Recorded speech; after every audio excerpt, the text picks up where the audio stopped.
right, we are going to take a look at 1.7, which is inverse relations and functions. So we want to remember that anything is a relation. Anything that compares one thing to another or relates one thing to another is a relation. But not all relations are functions. So we'll talk about that a little bit more.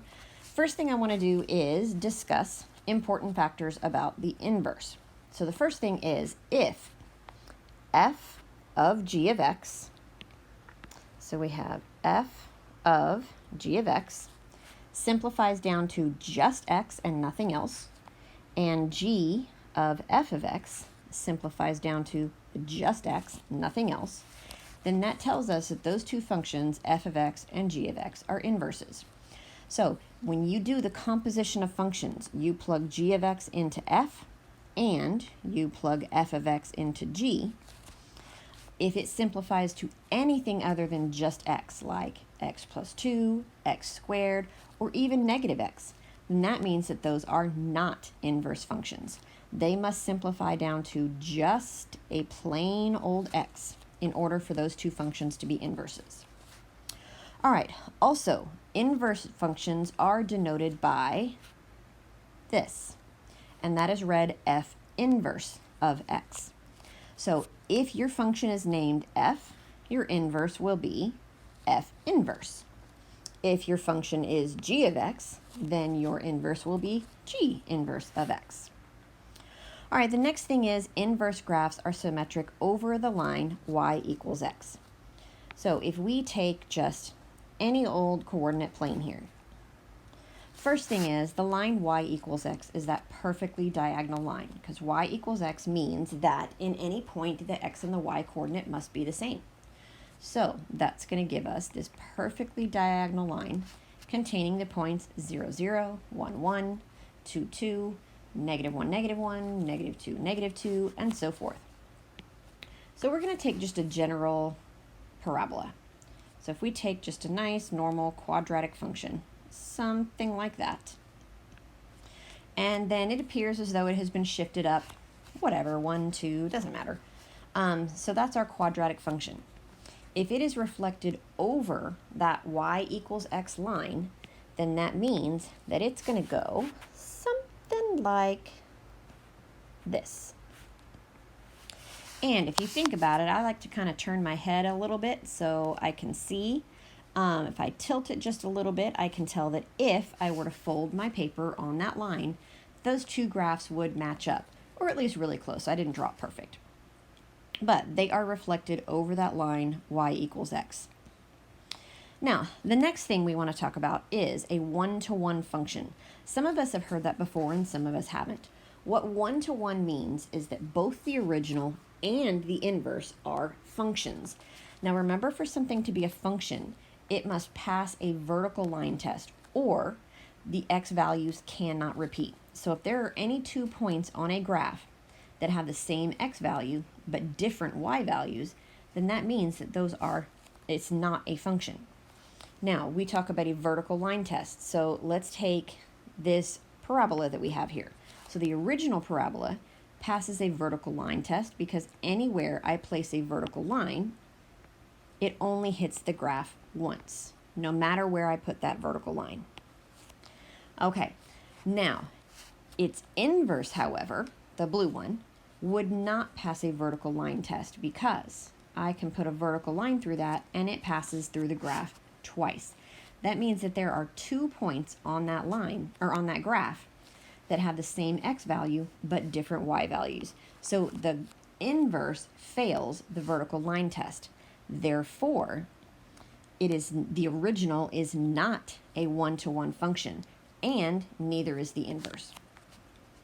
So in order for it to be a one-to-one function, both the original and the inverse have to be able to pass a vertical line test.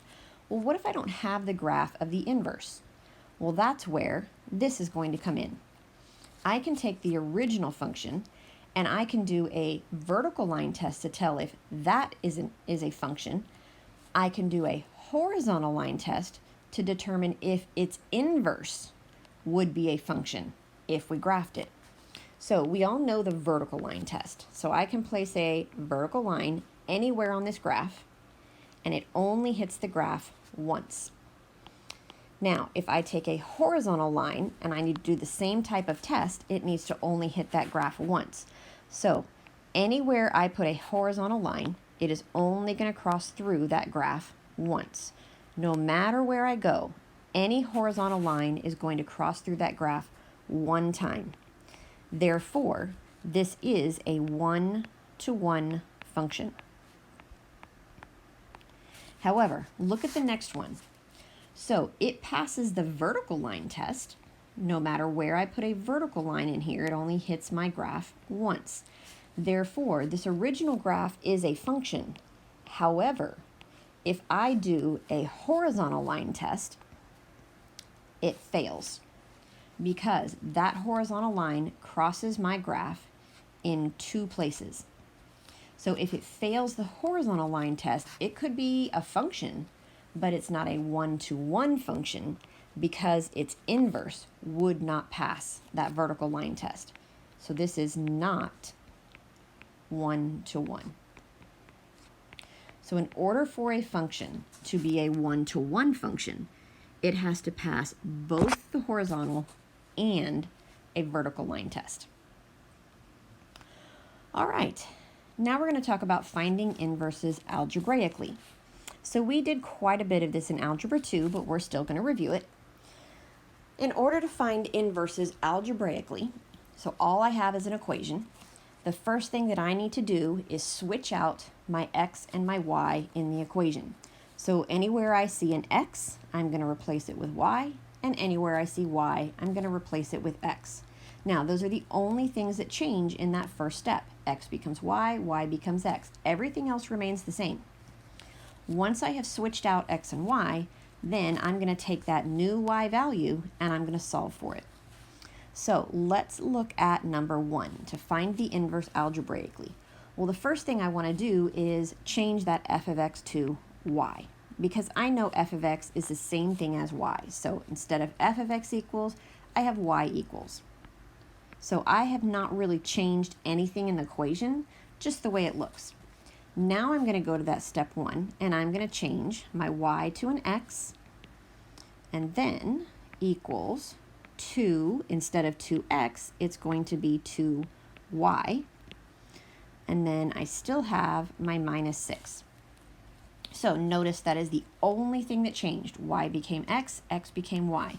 Nothing else changed. The 2 stays the same, the minus 6 stays the same, everything stays the same except for the x and the y trade out. Now I want to get that y by itself. So in order to get y by itself, the first thing I want to get rid of is my 6. So to get rid of that 6, I'm going to add it, which will give me x plus 6 equals 2y. And then to get my y by itself, I need to divide by 2. So if I divide one side by 2, I need to divide both sides by 2. Now, I could say, okay, let me divide by 2. However, that's going to be much more difficult to simplify, and I really kind of want it to look like the graph that it's going to come out to be. So instead of just putting that whole thing over 2, I'm going to divide each thing by 2. Now, if I think about it, that x in the front that I'm dividing by 2 technically is 1x. So when I go to simplify, I have 1 over 2, which doesn't simplify. So I'm just going to leave that as 1 over 2 and put the x behind it. So I have 1/2 x. Then plus 6 divided by 2 is 3, equals 2 divided by 2 is 1, so that is just y. Now, once I have the y equals, that means I've got my inverse function. However, I do not want to leave it as y equals. Remember, this thing had a name, f of x. So its inverse needs to be written f inverse of x. So remember, that f inverse of x is really this. So then, when I say what it equals, it's going to equal this whole thing here. So that's going to be 1/2 x plus 3. So that would be the inverse of that first equation. All right, let's take a look at number 2. So we have g of x this time. Now remember, same thing as y equals. and we still have x squared plus 4. Now I'm going to switch out my x and my y. So instead of y equals, I have x equals. And then instead of x squared, I have y squared. And then I still have that plus 4. All right, so to start getting that y by itself, well, I want to get y squared by itself, and then I can take it with squared. So to get y squared by itself, I need to get rid of this plus 4. So I'm going to subtract 4, and that's going to give me x minus 4 equals y squared. Now I have y squared, and I need to get rid of the squared. So we know to get rid of squared, you square root. That means we have to also square root on the other side. Notice that that square root is over the entire x minus 4, not just part of it. Now, on the right side, square and square root are going to cancel each other out, which gives me y. Now, on the other side, though, be careful. This is super easy to forget. If I take the square root of both sides, we learned a long time ago that I have to include a plus or minus in front of my answer. So it is not just y equals the square root of x minus 4. You have to have this plus or minus. Otherwise, you've only got half of your answer. Now, we have y by itself, which means we're done. We just have to write it in the correct form. So our function was g of x, so our answer is going to be g inverse of x. And remember, that's the same thing as our y equals. So what it's equaling is our plus or minus the square root of x minus 4. Again, make sure you are very clear that the square root goes over the entire x minus 4 and not just part of it. All right, let's take a look at number 3 then. So number 3 is pretty similar, except notice we've got a cube this time instead of a square. So I'm going to start off with, change my h of x to y equals, just for simplicity's sake, plus x cubed.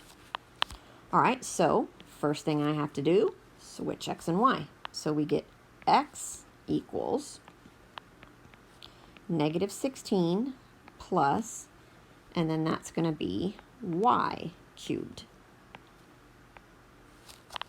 All right, now I can start solving. So I want to get the y cubed by itself, which means I'm going to get rid of that negative 16. So I'm going to add 16.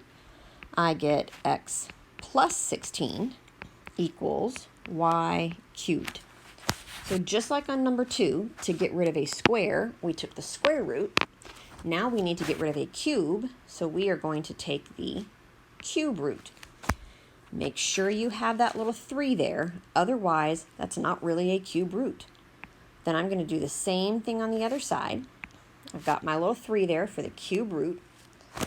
So on the right side, the cube and the cube root cancel, leaving me with y. On the left side, I can't simplify the cube root of x plus 16. Now, do I need the plus or minus? The answer is no. So for a cube root, because cube is 3, that's an odd number, I do not need the plus or minus in front. I'm just going to leave that as the cube root of x plus 16. So when your root is even, because remember there's a little understood 2 here. When the root is even, you need the plus or minus. When the root is odd, you do not need the plus or minus. So then all that's left is to write this in my function notation. So since I have h of x, my inverse will be h inverse of x. So again, that's my y equals. And what it equals is the cube root of x plus 16. And that is all done.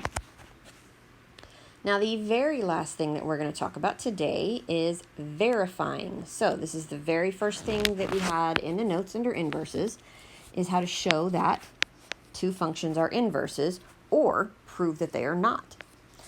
So what we have to do is a composition of functions, and we actually need to do 2 of them. So we are doing a composition of functions. So we need to do f of g of x, and we need to do g of f of x. Now remember that both inverses must simplify to just be x. So we're going to put that in here. Both must simplify to x and only x. So let's take a look at the two functions we have. We have f of g of x, or f of x and g of x. So to start with our composition, if I do f of g of x, then if you remember from 1.6, that means we are going to start with the f function, and anywhere we see an x, we're going to replace it with empty parentheses. So our f function is 18 minus 3 times x. So I've got 3 times whatever x is going to become. Now, what am I plugging in for x? The g of x function, which is 6 minus 1/3 x. Now all I do from here is simplify. So if I go to simplify this, my 18 is going to remain 18, but then I need to distribute that -3. So -3 times 6 is -18, and -3 times 1/3 is going to be a +1, or just x. Then I can simplify, and I see that those will cancel, 1 positive, 1 negative, so that equals just x. So that's looking good so far, simplified to just a plain old x. Let's do the other one. So we have g of f of x. All right, so we're going to take the g function to start with this time, which is 6 minus 1/3 whatever x is. And so then what do we plug in for x? F of x. And f of x is 18 minus 3x. So to simplify again, we're going to have our 6 is going to stay the same, but now I have to distribute a -1/3. So -1/3 times 18 gives us -6, because 18 divided by 3 is 6. And then -1/3 times -3 is a +1, or just x. And what do you know? Those 6's cancel again. +6 minus 6 gives me 0. It's gone. And I'm left with just x. So because both of those simplified to just plain x, that tells me that these are inverses. They are inverse functions. All right, so we have one more to look at, and we'll be done for the day. So we have 2 more functions. We've got a new f of x and a new g of x. We're going to prove that they are inverses or show that they are not. So we're going to start with, again, our f of g of x. So we start with our f function. So our f function is x squared. So we're going to have something squared, and then plus 10. Now to fill in our parentheses, we put in the g of x function, which is the square root of x minus 10. And now we simplify. So in our parentheses, we have a square root, and everything in that parentheses is in the square root. So if we are squaring an entire square root, that means that those are going to cancel and leave me with just x minus 10. Then don't forget we have that plus 10 at the end. So what do you know? -10, +10, those are gone. It leaves me with x. So then if we take a look at the second one, this is going to be g of f of x. Pardon the meowing cat in the background. He's not happy he's by himself. Okay, So g of f of x. So a g of x is the square root of x minus 10. Well, remember, x is going to become something else, and then we still have that minus 10. So that something else that we fill into our parentheses is the f function, and our f function is x squared plus 10. All right, so let's simplify. Now, inside my radical, because I've actually got everything inside the radical, I want to look and determine, do I need to do anything with that parentheses? Well, there's nothing in front other than an understood 1. There's no exponent here, so I don't need to multiply it by itself or anything like that. Therefore, those parentheses aren't really needed mathematically. They were really just to show us that that was the x that we had to replace. So then I really just have x squared plus 10 minus 10, which means that within my square root, I have two terms that will completely cancel each other out. That leaves me with the square root of x squared. And we already know that square and square root cancel. Therefore, this simplifies to just plain x. So this one is also an example of two inverse functions because we did both compositions, and both compositions simplified to just plain old x. All right, so this is all we have for today in 1.7. So you guys are going to get started on your assignment and also any assignments you have not finished before now. And then tomorrow we are going to have a quiz over 1.5 through 1.7. So make sure that you have reviewed and are very familiar with your parent functions, and then also all of the transformations, the compositions, the function operations, and all the stuff we did with inverses. So everything from 1.5 to 1.7 will be on our quiz tomorrow. All right, so you guys have a great day, and I will see you next time.